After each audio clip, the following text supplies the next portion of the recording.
You ever hear a '66 GTO scream with a fresh nitrous setup? That's the sound of old school muscle meeting modern madness.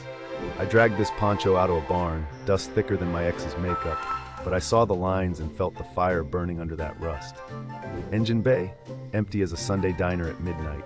Paint, sun-rotted, scratched, and begging for mercy. But the bones, oh, the bones were pure Detroit steel, solid as a rock.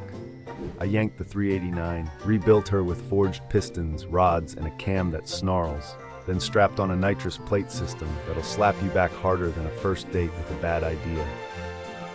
Hit that button and she launches like a rocket off the line.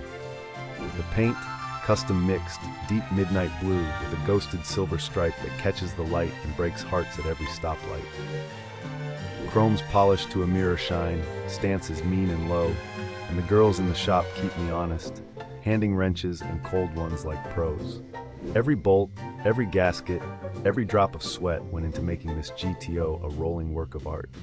This ain't just a car, it's a statement, a beast reborn. So, what should I build next? Drop your dream ride in the comments, and let's see if you can keep up.